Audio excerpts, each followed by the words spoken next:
Good morning, students. Today I am going to start the new topic under the chapter number 3, that is gravitation. This is my episode number 2 in continuation with the episode number 1, and the topic is the gravitational force, and under the topic this gravitation. So this gravitational force holds the solar system together. इसका मतलब है कि जितना भी solar system हमारा है उसको जो है वो बराबर बरकरार मेंटेन करने के लिए ग्रेविटेशनल फोर्स रेस्पॉन्सिबल है. मतलब ग्रेविटेशनल फोर्स की वजह से ही पूरा का पूरा सोलर सिस्टम मेंटेन्ड है. For example, it is a gravitational force between the sun and the earth which keeps the earth in uniform circular motion. तो जो अर्थ जो है वो यूनिफॉर्म सर्कुलर मोशन में मूव करती रहती है. इसकी वजह यह है कि there is a gravitational force between the sun and the earth, and due to this gravitational force between the sun and the earth keeps on moving in a uniform circular motion. And the second example is tides in the sea formed by the rising and falling of water level in the sea are due to gravitational force of attraction which the moon and the sun exerts on water surface in the sea. तो जो moon है वो भी water surface पर एक gravitational force लगाता है. सन है वो भी वाटर सरफेस पर जो है वो एक फोर्स लगाता है, water surface in the sea. And due to this gravitational force क्या होता है कि there is a rise and fall of the water level in the sea. उस ग्रेविटेशनल फोर्स से क्या होता है, there is a rise and fall of the water level. Water level जो है वो कभी राइज करता है कभी फॉल करता है due to the gravitational force exerted by the moon and the sun on the surface of the water in the sea. And this rising and falling of water level is known as tides. So the tides is due to the gravitational force exerted by moon and the earth. And the third one is motion of the planets around the sun. तो सन के around जितने भी planets move करते हैं that is due to the gravitational force between the sun and the planet. So now coming to the next point. Now the next topic is Kepler's law of planetary motion. Kepler's law of planetary motion. As the name indicates, Kepler has given the law for the planetary motion. तो planets का जो motion होता है उसके लिए Kepler ने rule दिए थे. So there was a great astronomer Johannes Kepler, and Johannes Kepler, an astronomer who established these laws which govern the motion of planets around the sun. So these are known as Kepler's law of planetary motion. तो Kepler ने जो planets के motion के लिए जो law दिए उनको हम कहते हैं Kepler's law of planetary motion. And there were 3 laws given by the Keplers for the planetary motion, and the first one was Kepler first law of motion of planets around the sun. So first law was, it states that the planets move in elliptical orbit, यानी planets जो है वो elliptical orbit में move करते हैं as shown in the figure. This is a shape of ellipse and this is known as a elliptical shape. The planets move in elliptical orbit around the sun. sun के around, this is sun, और इस sun के around में ये planet है जो elliptical orbit में move कर रहा है with the sun at the one of the 2 foci of the elliptical orbit. और इस ellipse में ये ellipse में की ये characteristic होती है कि ellipse जो है वो it has 2 focus. F1, this is F1, this is one focus, and this is F2, this is second focus, and this is sun. So ellipse के 2 focus होते हैं F1 and F2, और sun with the sun at the one of the 2 foci of the elliptical orbit. तो उसने ये बताया first law of motion of planets around the sun it states that the planets move in elliptical orbit. Planets एक तो elliptical orbit में move करते हैं सन के अराउंड में, और जब सन जो है वो दोनों फोकस में से, इलिप्स के दोनों फोकस में से एक फोकस पर लोकेट होता है. जब ये सन जो है वो इन दोनों फोकस में से, as shown in the figure, it is at F1, मतलब one of the focus of the ellipse. तो जब ये एक फोकस पे सिचुएटेड होता है तो उस केस में प्लैनेट्स जो है वो move in the elliptical orbit around the sun with the sun at the one of the two foci of the elliptical orbit. So this is the first law of motion of planets around the sun. Now the second law of motion. Now Kepler's second law of motion of planets around the sun. It states that the second law states that a planet does not move with constant speed around the sun. तो second law ये बताता है कि जो planet है वो constant speed से सन के अराउंड में मूव नहीं करता है. The speed is greater when the planet is nearer the sun. तो जब प्लैनेट सन के नियरर होता है तो स्पीड जो है वो ग्रेटर होती है, and lesser when the planet is far away from the sun. और स्पीड जो प्लैनेट की है वो कम होती है कब? जबकि प्लैनेट जो है वो सन से दूर होता है. इसका सीधा सा रीजन है कि we know that the speed is equal to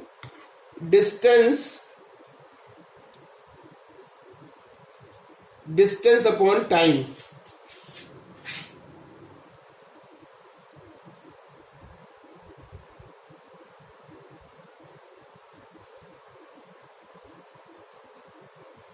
Since we know that the force of attraction between the sun and the planet is given by F is equal to G m1 m2 upon r square, and this r is the distance between the sun and the planet. तो अगर r हमारी ज्यादा होगी तो force of attraction कम होगा, तो उस force of attraction कम होगा तो स्पीड हमारी कम होगी. तो जब वो प्लेनेट फार अवे होगा सन से तो स्पीड हमारी कम होगी, और जब r हमारा ज्यादा होगा, the distance between the sun and the planet ज्यादा होगी, तो फोर्स ऑफ अट्रैक्शन हमारा कम होगा.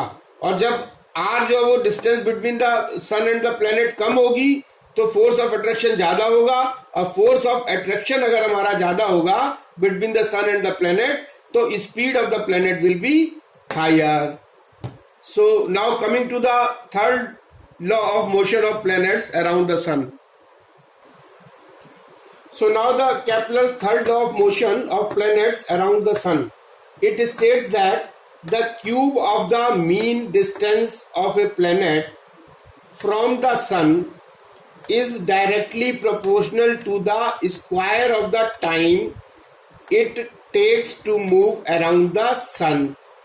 तो ये कह रहा है कि जो cube of the mean distance of a planet, यानी जो मीन डिस्टेंस होती है, क्योंकि सन जो है वो प्लेनेट जो है वो सन के अराउंड मूव करता रहता है, और जो पाथ जो होता है वो इलिप्टिकल है, तो सन की जो डिस्टेंस है प्लेनेट से, वो जैसे जैसे सन वो प्लेनेट मूव करता है उसकी जो distance between the sun and the planets है वो चेंज होती रहती है. तो उसका अगर हम मीन निकाल लें, उन डिस्टेंसेस का अगर हम मीन निकाल लें और मीन निकालने के बाद क्यूब कर दें, तो that is directly proportional to the square of the time it takes to move around the sun. तो वो उस टाइम के स्क्वायर के प्रोपोर्शनल होगा जो ये मूव सन प्लैनेट्स जो है वो सन के अराउंड मूव करने में टाइम लगाता है.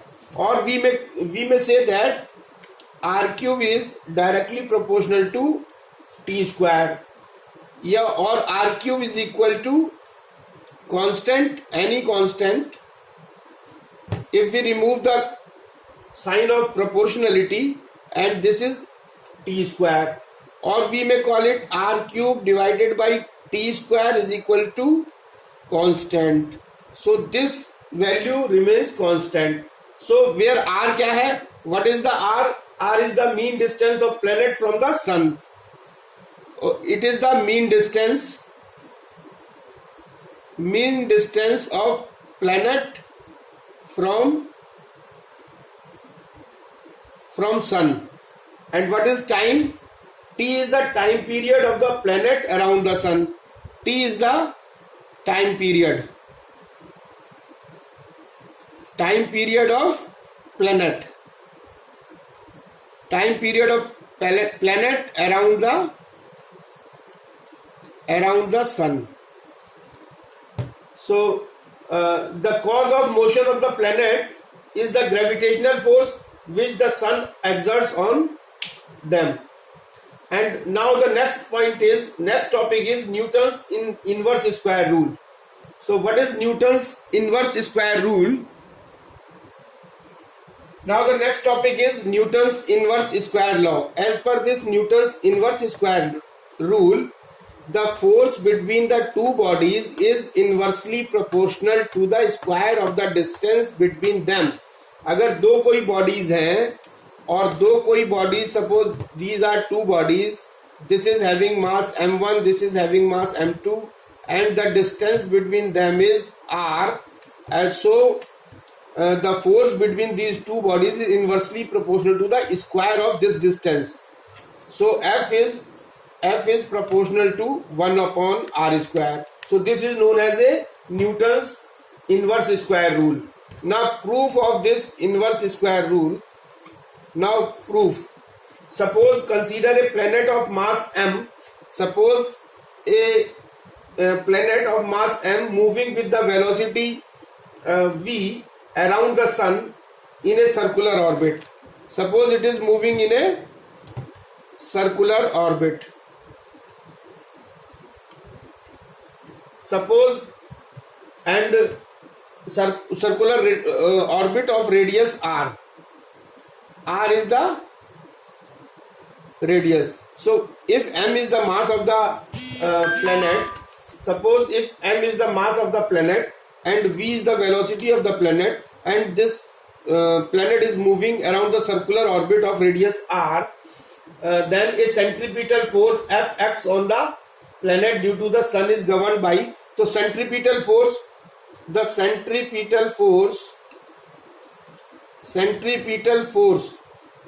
is equal to mv square upon r. So this is the centripetal force acts on the planet due to the sun. This acts on the planet, mv square upon r. And since m is constant, this m is a constant, and so F is proportional to the v square upon r. So this is equation number 1. So if the planet takes time t, suppose if t is the time taken by the planet to complete one revolution, time, this is time to complete one revolution. Suppose t is the time which a planet takes to complete one revolution, यानी एक revolution को पूरा करने के लिए अगर कोई planet t time लेता है, so v is equal to 2 pi r upon t, because 2 pi r is the circumference of the circular path, or we may say distance, as we know that speed is equal to distance upon time. So distance covered will be the circumference of the circle, that is 2 pi r, and time is capital T, and this 2 pi is constant. So here 2 pi is a constant, so v is proportional to, or we can say that v is proportional to small r upon capital T. So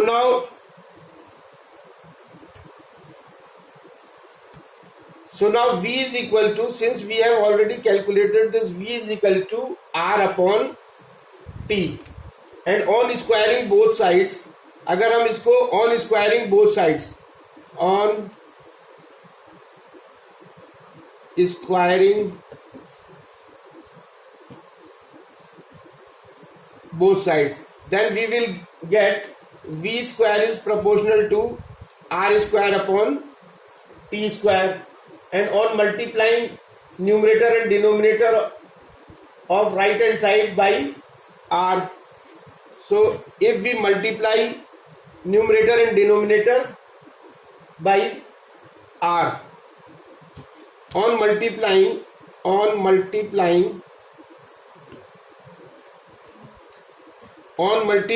numerator and denominator of right hand side के numerator और denominator को अगर हम multiply करें small r से, then what we will get, v square is equal to r square upon t square into r upon r on multiplying numerator and denominator by r. So our original form will not change because we are multiplying and dividing. So what the result will come, this v square is equal to r cube upon t into r, and this r cube upon t square is equal to constant by Kepler's third law of planetary motion. This r cube upon t square is equal to constant as per the Newton's third law of planetary motion. This is constant as per Kepler's third law.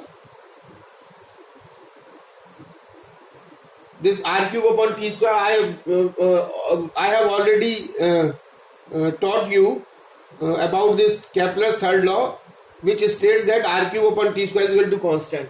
So on putting the r cube upon t square as constant, this v square is